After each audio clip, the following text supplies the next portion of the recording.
नमस्कार, आप देख रहे हैं वीआईपी न्यूज और मैं हूं आपके साथ दीपिका राजपूत। छत्तीसगढ़ की तमाम छोटी और बड़ी खबरों से हम आपको रूबरू कराएंगे। तो चलिए शुरुआत करते हैं बुलेटिन की। बुलेटिन में सबसे पहले बात करेंगे मुख्यमंत्री भूपेश बघेल से। उनके निवास कार्यालय में अखिल भारतीय गोंडवाना समाज के प्रतिनिधियों ने मुलाकात की है और इस दौरान उन्होंने छत्तीसगढ़ जनजातीय सलाहकार परिषद में पैसा कानून प्रस्ताव के अनुमोदन पर सीएम के प्रति आभार जताया है। और इस दौरान सीएम ने ये कहा है कि आदिवासियों के हितों को संरक्षण प्रदान करना उनका प्रमुख उद्देश्य है। पैसा कानून लागू होने से ग्राम सभा का अधिकार बढ़ेगा। ग्राम सभा के 50% सदस्य आदिवासी समुदाय के होंगे। इस 50% में से 25% महिला सदस्य होंगी। गांव के विकास में निर्णय लेने और आपसी विवादों के निपटारे का अधिकार भी होगा। पैसा कानून पहले से था, इसके नियम नहीं बनने के कारण आदिवासियों को इसका लाभ नहीं मिल पा रहा था।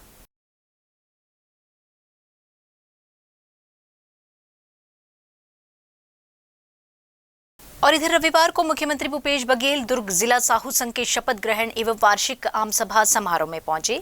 सीएम ने इस समारोह में साहू समाज के निर्विरोध निर्वाचन से पदाधिकारी बने सदस्यों को शपथ दिलाकर उन्हें बधाई और शुभकामनाएं दी हैं। सीएम भूपेश बघेल ने समारोह में ये कहा है कि इस तरह निर्विरोध निर्वाचन होना समाज के संगठित और अनुशासित होने को दर्शाता है। साथ ही कार्यक्रम से निकलते समय सीएम ने प्रदेश में लगातार हो रही आईटी और ईडी की छापेमारी को लेकर केंद्र पर निशाना साधा। सीएम ने ये कहा कि महाराष्ट्र में सत्ता परिवर्तन हो चुका है, इसलिए अब गैर भाजपा शासित प्रदेश केंद्रीय जांच एजेंसियों के निशाने पर होंगे। और ये दुर्ग जिला साहू समाज निर्विरोध निर्वाचित हो समाज में अच्छा संदेश के प्रयास करें। आज एक परिणाम देखो, जामुल तहसील निर्विरोध हुई, भिलाई में निर्विरोध हो गए। जिला साहू संघ के शपथ ग्रहण समारोह में उपस्थित हुआ था और उसमें साहू समाज वैसे भी बहुत ही संगठित, बहुत अनुशासित समाज है और पहली बार दुर्ग में निर्विरोध निर्वाचन हुआ है। मैं नंदलाल भाई और पूरी टीम को बधाई देता हूं, समाज के प्रमुखों को बधाई देता हूं कि एक नया उन्होंने आदर्श स्थापित किया निर्विरोध निर्वाचन का। इसके लिए मैं बधाई और शुभकामना देता हूं। देखिए, अब महाराष्ट्र में सत्ता बदल गया। अब पूरे जितने भी सेंट्रल एजेंसी टीम है वो उन राज्यों में जाएंगे जहाँ भाजपा के साथ सरकार नहीं है, वो लगातार यही काम करेंगे। बढ़ेंगे आगे खबरों में। तो जांजगीर चांपा जिले के कोतवाली थाना क्षेत्र के ग्राम मुनुद में रहने वाली बाबूलाल यादव नाम की एक बैगा का 5 लोगों ने अपहरण कर लिया है। बताया जा रहा है कि अपहरण पारस पत्थर के लिए किया गया है। जानकारी के अनुसार 8 जुलाई की रात कुछ नाकापोश लोग पारस पत्थर की तलाश करते बैगा के घर पर आए और घर में 6 अलग अलग जगहों पर खुदाई करके पारस पत्थर की खोजने की कोशिश की गई, पर पारस पत्थर न मिलने पर बदमाश घर में रखे हुए सोने चांदी के जेवर और 23,000 नगद के साथ बैगा को अगवा करके लेके चले गए। 9 जुलाई को परिजनों ने इसकी शिकायत पुलिस में दर्ज कराई। पुलिस ने अपराध दर्ज कर अपराधियों की तलाश शुरू कर दी है।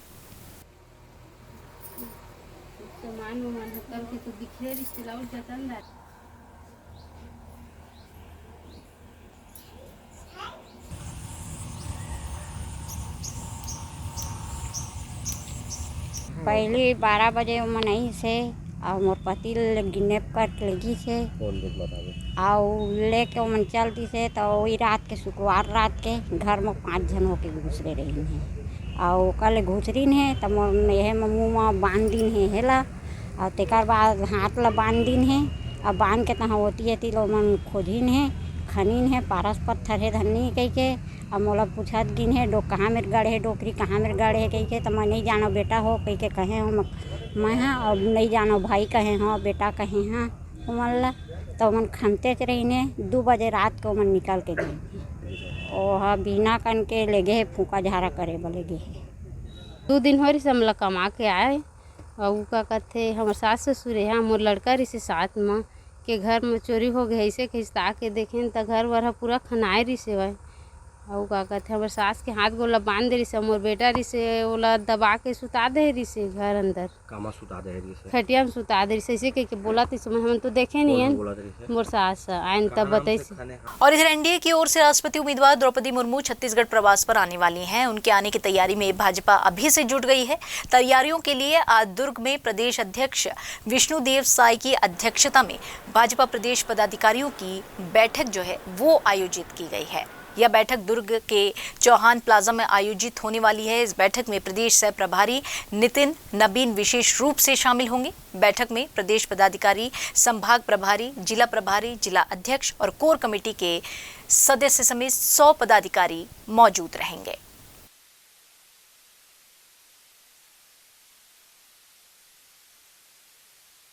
और इधर सरगुजा पुलिस के ऑपरेशन क्लीन साइबर को एक बार फिर से सफलता मिली है। पुलिस ने कार्रवाई करते हुए अंतर्राज्यीय ठग गिरोह के 4 सदस्यों को गिरफ्तार किया है। आरोपियों ने कई स्थानों पर एटीएम कार्ड की अदला बदली कर ठगी की वारदातों को अंजाम दिया। पुलिस ने सीसीटीवी फुटेज के आधार पर आरोपियों की खोज कर उन्हें धर दबोचा है। पूछताछ में जिले की 8 घटनाओं के साथ संभाग के 20 ठगी के मामलों का खुलासा हुआ है। पुलिस ने आरोपियों के पास से देशी पिस्टल, मैगजीन सहित जिंदा कारतूस और 3.5 लाख रुपए नकदी बरामद किए हैं।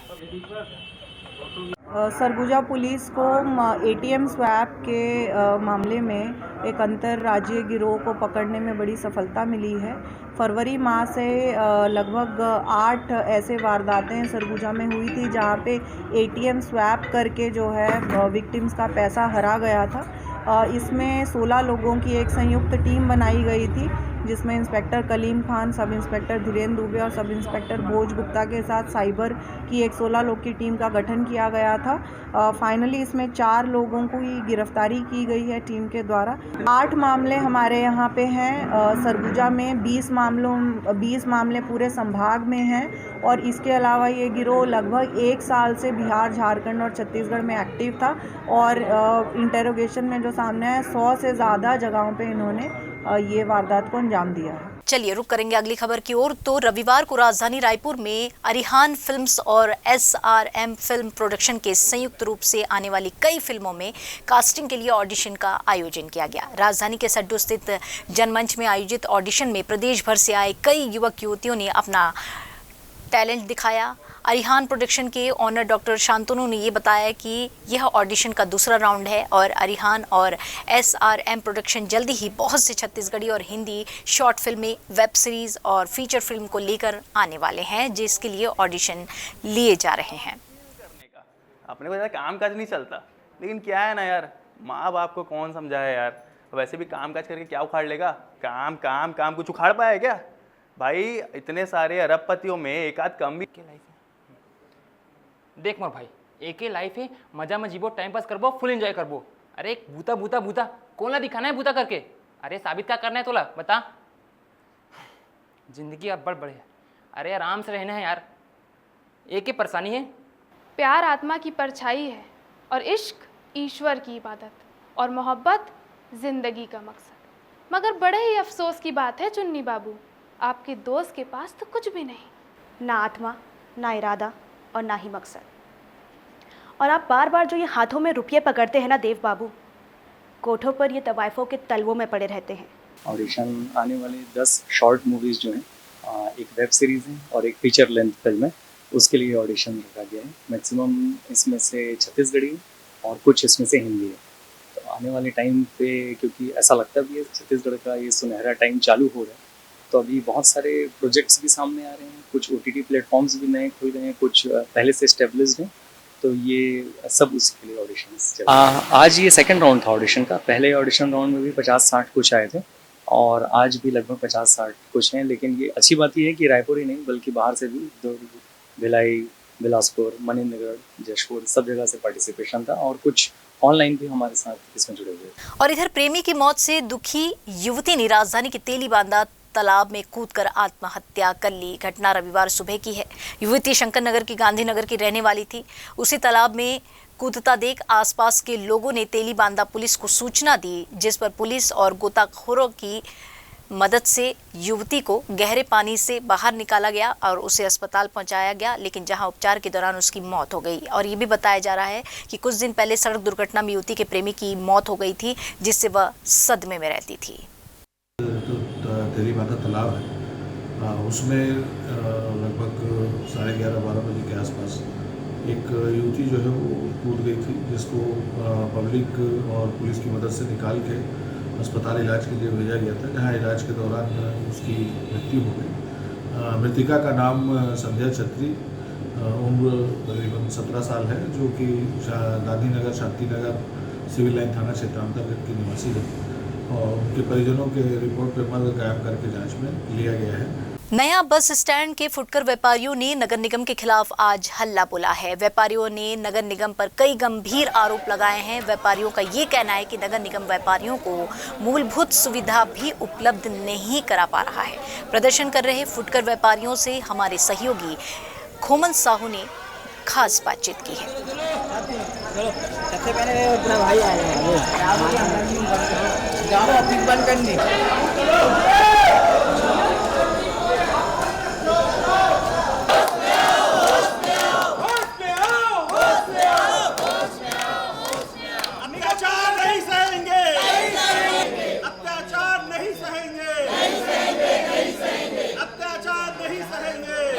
राजधानी रायपुर के नया बस स्टैंड में ये देख सकते हैं तमाम जो फुटकर व्यापारी हैं वो धरने पर बैठे हैं। उनका साफ तौर पर कहना कि नगर निगम प्रशासन जिस तरीके से आदेश निकाली उसका जो है विरोध कर रहे हैं। सीधा जुड़ेंगे, क्या मामला है पूरा, क्या मामला है आप लोग धरने पर?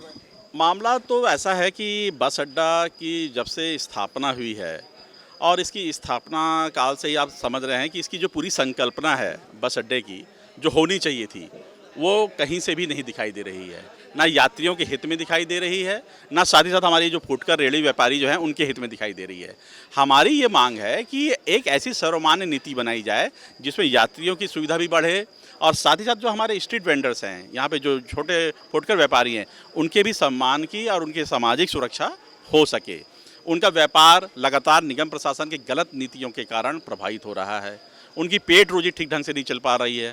आप जानते ही हैं कि पोस्ट कोविड पीरियड में इकोनॉमी ऐसे ही बहुत ज़्यादा है ना श्रिंक हो रही है, डाउनफॉल की ओर जा रही है। और ऐसे समय में निगम प्रशासन को चाहिए था कि वो इनको सुरक्षा प्रदान करती, इनको कुछ आर्थिक पैकेज देती। तो निगम प्रशासन ना आर्थिक पैकेज दे रही है, ना शासन के किसी भी प्रकार की जो नीति नियम हैं जो फुटकर व्यापारियों के हित में हो सकते हैं उसका क्रियान्वयन कर पा रही है। क्रियान्वयन के अभाव में क्या हो रहा है, मुझे ऐसा लगता है और हमारी रावणभाटा सुरक्षा समिति ऐसा महसूस कर रही है कि किसी एक वर्ग विशेष के हितों का यहाँ पे कहीं ना कहीं ऐसा कुछ हो रहा है, उनको पोषण करने की कोशिश की जा रही है, उनके हितों को बढ़ावा दिया जा रहा है। और हमारे जो छोटे गरीब फुटकर व्यापारी हैं जो वर्षों से काम कर रहे हैं, उनके हितों को कहीं ना कहीं टारगेट किया जा रहा है ताकि वो यहाँ से छोड़ के चले जाए। और कोई पर्दे के पीछे कोई ऐसा खेल खेला जा रहा है जिससे वो लोग आ जाएं और वो लोग काबिज हो जाएं। तो ये हमारे गरीब, हमारे स्थानीय लोग कहाँ जाएंगे? और बस स्टैंड की स्थापना ही इस उद्देश्य से की गई थी कि यात्रियों की सुविधा बढ़ेगी और साथ में यहाँ पे लोगों को रोजी रोजगार के भी अवसर मिलेंगे। लेकिन अब देखने में आ रहा है कि रोजी रोजगार के अवसर यहाँ पे दिन प्रतिदिन घटते जा रहे हैं। कई ठेले वाले अपनी दुकान बंद करके चले गए क्योंकि वो 1800 रुपये नहीं दे पा रहे हैं। डेली 60 रुपये निगम प्रशासन यहाँ पे लेता है और इस बात की तनिक भी चिंता नहीं करता है कि उन व्यापारियों को इलेक्ट्रिक सुविधा मिल रही है कि नहीं मिल रही है, उनको पानी की सुविधा मिल रही है कि नहीं मिल रही है, उनको छत मिल रही है कि नहीं मिल रही है। किसी भी प्रकार की ऐसी कोई बेसिक नीड्स निगम प्रशासन बिल्कुल विचार नहीं कर रहा है कि हमारे लोगों को उनको छत दिया जाए, उनको अच्छी सुरक्षा दी जाए। आए दिन इनके ऊपर किसी न किसी प्रकार के ऐसे तुगलकी फरमान जारी कर दिए जाते हैं जिससे उनका भविष्य खतरे में आ गया है। वो अपने बच्चों को ठीक ढंग से पढ़ा नहीं पा रहे हैं, फीस नहीं पढ़ा पा रहे हैं। यदि ये अपने पेट रोजी नहीं चला पाएंगे तो निगम प्रशासन को अलग से 1800 रुपये देना है, उनको अपना जीवन भी चलाना है, परिवार भी देखना है। ऐसे दौर में फिर निगम प्रशासन क्या हितों का इनका संरक्षण कर पाएगा, हमारी समझ से परे है। आज रावणभाटा सुरक्षा समिति और यहाँ के जितने भी फुटकर व्यापारी हैं इसी बात को लेकर के आंदोलन कर रहे हैं कि निगम प्रशासन का कोई सक्षम व्यक्ति आए, हमसे डायलॉग करे, संवाद करे और एक एक चीज़ पे वो स्क्रूटनी करे और फिल्टर करके यहाँ पे जो हमारे व्यापारी हैं, फुटकर व्यापारी हैं, उनको अच्छे से उनके वेंडर्स को, उनके हितों को पोषण मिले। आगे क्या कुछ करेंगे? जैसे निगम प्रशासन आप लोगों से बातचीत नहीं करता है, तो आगे क्या कुछ करने वाले हैं आप लोग? नहीं, अभी मेरी कलेक्टर रायपुर से मेरी अभी बात हुई है। उन्होंने आश्वासन दिया कि मैं तुरंत इस विषय पर संज्ञान लेता हूं और निगम प्रशासन को मैसेज करता हूं, और हम उसी प्रतीक्षा में हैं कि निगम प्रशासन जो है हरकत में आए और हम लोगों की सुध ले, क्योंकि हम तो ये चाह रहे हैं भाई कि यहाँ पे सुचारू रूप से सारी व्यवस्था चले। लेकिन देखने में आता है कि जब हमारा फुटकर व्यापारी अपने व्यापार करने के लिए जब यहाँ पे प्रवेश करता है बस टर्मिनल में, तो वहाँ पे जो साइकिल स्टैंड वाले लोग हैं उनके साथ गलत व्यवहार करते हैं। उनके साथ अलग मतलब इस टाइप का व्यवहार किया जाता है जिससे वो बेचारे नाखुश हो जाते हैं, नाउम्मीद हो जाते हैं। और कई बार निगम प्रशासन के भी जो लोग हैं जो संग्रह करते हैं कर संग्रह, वो भी हमारे लोगों के साथ गलत व्यवहार करते हैं और उनका व्यवहार इतना बेरुखा रहता है कि जैसे जानो मानो वो हमारे ऊपर एहसान कर रहे हैं, जबकि ये राजस्व देने जा रहे हैं। ये प्रतिदिन अपना 60 रुपये का जो है वो 1800 रुपये महीने का जब देने जाते हैं तो निगम प्रशासन उनसे कुत्ते की तरह व्यवहार करता है, एकदम मानवीय दृष्टिकोण से व्यवहार नहीं करता है। ऐसी परिस्थिति को हम ध्यान में रख करके हम ये चाह रहे हैं कि निगम यहाँ पे आए और हस्तक्षेप करे और यहाँ की साइकिल स्टैंड की व्यवस्था को ठीक करे। यहाँ के हमारे फुटकर व्यवसायी जो हैं जो व्यापार कर रहे हैं उनके लिए छत की व्यवस्था करे, इलेक्ट्रिक की व्यवस्था करे और ये ध्यान दे कि यहाँ पे इनका व्यापार बढ़े। जबकि हो ये रहा है कि उनकी गलत नीतियों के कारण व्यापार घट रहा है और कई हमारे जो है, क्यों आप लोग सहमत हैं? कई लोग ठेला बंद करके गए हैं, कई लोग ठेला बंद करके वापस चले गए हैं। सोचिए आप, ऐसी ही बेरोजगारी का आलम है और ऊपर से यदि हम लोग स्वरोजगार करके अपना धंधा व्यापार करना चाह रहे हैं तो निगम प्रशासन को तो सपोर्ट करना चाहिए, शासकीय नीतियों का यहाँ पे पालन करवाना चाहिए, कुछ लोगों को लोन देना चाहिए जो मतलब सस्ते दर पे जो इंटरेस्ट मिलता है, ब्याज दर जो है, लेकिन ऐसा कुछ देखने में नहीं आ रहा है। देख सकते हैं तमाम जो फुटकर व्यापारी संघ के लोग हैं वो धरने पर बैठे हैं। उनका साफ तौर पर यही कहना है कि जिस तरीके से निगम प्रशासन है उन लोग से बातचीत करके जो उन लोग की मांग है वो पूरा करे। बहरहाल आप देखने वाली बात यही होगी कि आने वाले दिनों में निगम प्रशासन इन लोग की मांगों को पूरा करता है या नहीं। कैमरा पर्सन टीकू साहू के साथ कोमन साहू, वीआईपी न्यूज़, रायपुर। और इधर रायगढ़ के ट्रांसपोर्ट नगर निवासियों के लिए यहाँ का कचरा डंपिंग यार्ड जी का जंजाल बन गया है। वार्ड वासियों ने कई बार इसकी शिकायत पार्षद, नगर निगम और जिला प्रशासन से किया है, पर अभी तक उनकी मांग पर कोई सुनवाई नहीं हुई है। वहीं बारिश के मौसम में बेमौसमी बीमारी का खतरा भी लगातार बना हुआ है।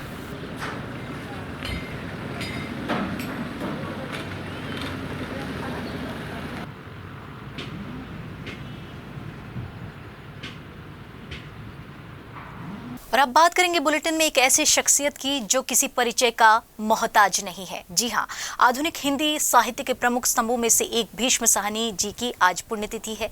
साहनी जी ने अपने जीवन काल में लेखक, नाटककार, अभिनेता, पत्रकार और सामाजिक कार्यकर्ता के रूप में खूब प्रसिद्धि हासिल की।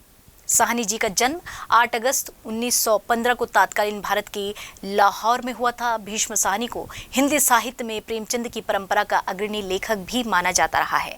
उन्हें उनके कामों के लिए कई पुरस्कार मिले हैं। वर्ष 1999 में भारत सरकार ने उन्हें पद्म विभूषण से अलंकरण से सम्मानित किया। उनके नाम पर भारतीय डाक विभाग ने भी डाक टिकट भी जारी किया था।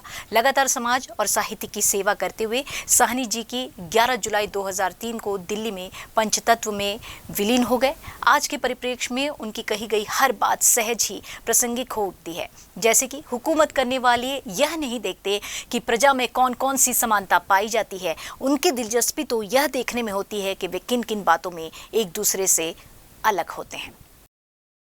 तो इस खबर के साथ ही फिलहाल इस बुलेटिन में इतना ही। आप देखते रहिए वीआईपी न्यूज़ और बने रहिए हमारे साथ। दीजिए इजाजत, नमस्कार।